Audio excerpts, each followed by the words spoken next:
Hi, this is Dr. Lisa Oldson, physician and founder of Smart Weight Loss Coaching. I'd like to briefly say thank you so much to our regular listeners who follow the show and tune in every week. My team and I are incredibly grateful that you take the time to listen in and also to share our show with those you care about. Truly, thank you. Also, if you're serious about wanting to lose weight, I'd love to see you increase your engagement with our podcast workbook. The workbook goes along with episodes number 1 through 50 and propels you to take action to create habits that will help you lose weight and transform your health. It's available through our website at smartweightlosscoaching.com.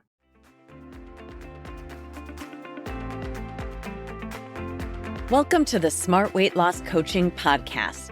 I'm Dr. Lisa Oldson, a board-certified weight loss medicine specialist and certified life coach. In this podcast, I'll share fresh insights and effective techniques for incorporating mindset, habit change, and proven science into your life. Are you ready to achieve sustainable weight loss, wellness, and longevity? Then let's jump in and lose weight the smart way. Today, we're going to talk about why ultra-processed foods make us hungry. One of the easiest ways to start losing weight is to stop counting calories and start reading ingredient labels instead.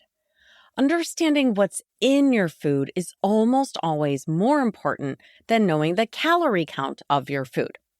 Consider this: 100 calories from carrots and guacamole behaves completely differently in your body than 100 calories of chips and onion dip.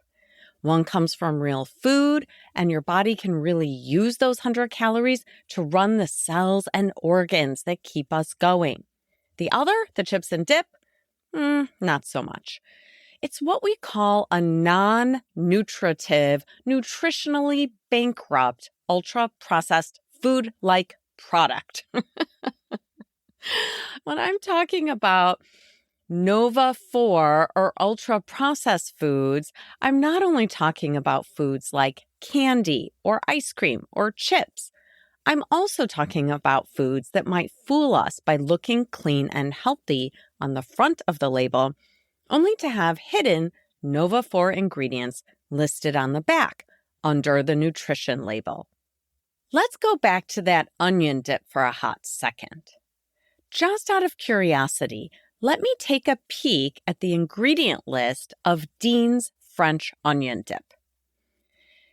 In addition to skim milk, hydrolyzed vegetable oil, and sugar, you will also find ingredients like potassium sorbate, sodium benzoate, xanthan gum, propylene glycol, locust bean gum, disodium phosphate, disodium inosinate, disodium guanylate, and this one I always like to put in air quotes, natural flavor. This is not food. This is what I call a food-like product. We can eat it, but should we? To me, this is kind of like a piece of paper. I guess I could technically eat a piece of paper. I wouldn't immediately be poisoned or die from it, but is it food? No, it's not food. Eating this dip is worse than eating a piece of paper because it's actually harmful and more toxic in our bodies. We know the chemicals in this are part of a growing list of Nova 4 chemicals in our food supply that are increasingly linked to diabetes, metabolic syndrome, dementia, and of course, weight gain. Let's consider what happens when we eat Nova 4 or ultra-processed foods. In another episode, I'll explain more why I call these Nova and OVA for foods. But for right now, I'm just using these two terms interchangeably. Let's say you were planning to make a healthy dinner at home, but what really looked good were those breaded chicken fingers and French fries that your kids were having after soccer practice. Let's also imagine there's some barbecue dipping sauce for the chicken fingers and some ketchup for the fries. Now, let's imagine you see and smell the fried food And maybe you try not to have it, but eventually you eat what your kids don't finish. Who can blame you? We all are vulnerable to getting lured in by the smells, by the visual cues, and by past experiences that tell us that we're going to get a hit of pleasure, a hit of dopamine from foods like this. Here's the thing about these chicken fingers, fries, and dipping sauces. These are ultra processed. They're Nova 4 foods or food like products, and they will make you hungrier. I mean it. That's what the latest research tells us. When you eat foods that are non-nutritive, chemically laden, and ultra processed, you will be hungrier later. Ultra processed foods make us hungrier. And I'm not only talking about things like chips or fast food burgers and fries. Nova 4 ultra processed ingredients are insidious. Increasingly, they're hidden in our everyday foods. Think about Dannon Light and Fit Greek strawberry yogurt. Among other things, this little 80-calorie chemical bomb contains artificial flavors, acesulfame potassium, sucralose, malic acid, modified food starch, potassium sorbate, and added fructose, which is definitely not the same thing as the fructose naturally occurring in an orange. So let's circle back to discuss how ultra-processed foods make us hungrier. It involves your brain. Our brain, and specifically our hypothalamus, is the weight control center of our body. Let's say you're on the go and you have some Light and Fit strawberry yogurt like the one I just described, along with a chocolate chip Cliff Bar. By the way, that 250-calorie Cliff Bar contains sunflower and or soybean oil, natural flavors, which I'm putting in air quotes because they're never natural, brown rice syrup, soy protein isolate, barley malt extract, and other Nova 4 ingredients. So between the yogurt and the bar, you might think you're eating a healthy lunch to run your body for the afternoon. You chew the food, you swallow it. Your brain thinks food is coming to fuel the body. And so your brain sends a signal to the body to receive the food that's coming. But when no actual nutrients arrive, your body's mad and your brain is mad. It's like, babe, you faked me out. Get me some food, stat. And I think we all know at that point, the brain doesn't mean get me some stat broccoli. When the body is geared up to receive fuel in the form of food, but no meaningful fuel materializes, the brain starts dialing up our hunger hormones, and it starts to dial down our fullness hormones.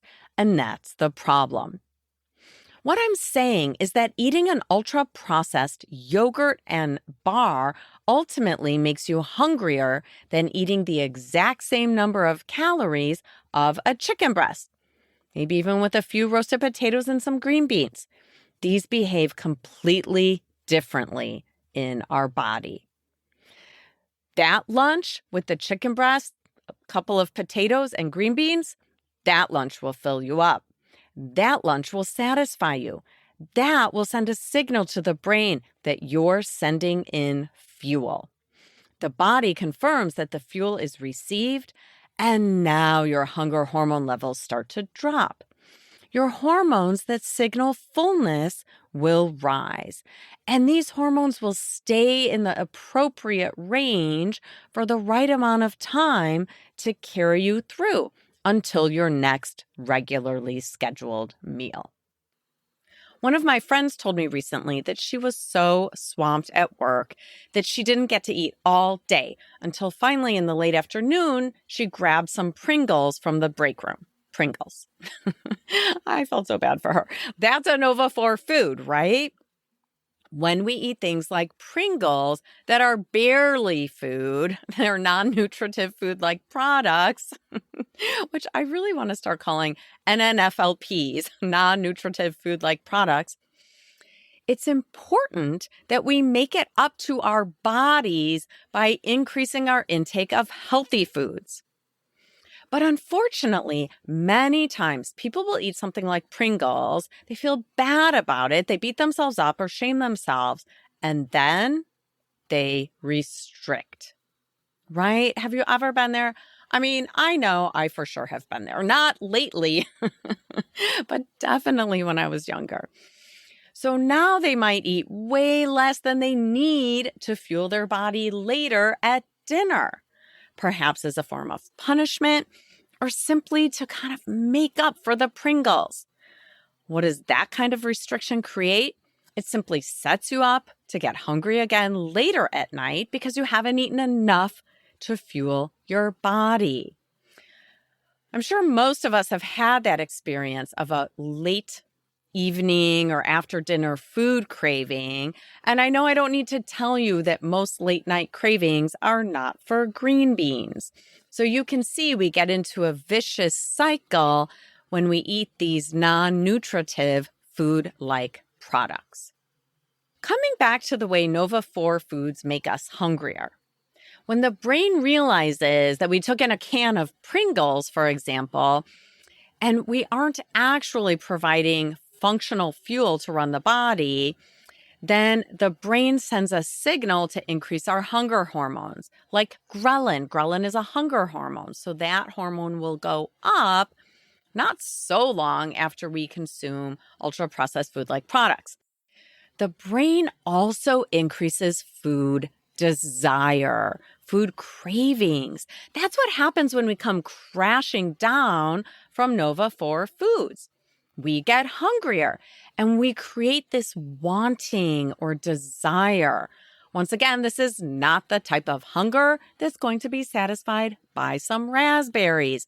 When we come crashing down, we're really craving a quick hit from more hyper-palatable, calorie-dense, and often nutritionally depleted food.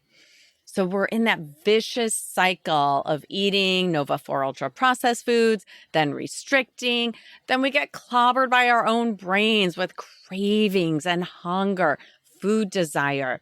And then because we get all restrictive and we plan not to eat for the rest of the night in response to that, now we have no plan to manage the inevitable hunger and we go off the rails again. Whew. So here's what I want to tell you. There is good news.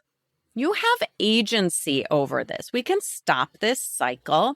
And of course, the very first step is raising awareness of this process, raising awareness of the fact that ultra-processed foods will make you hungrier.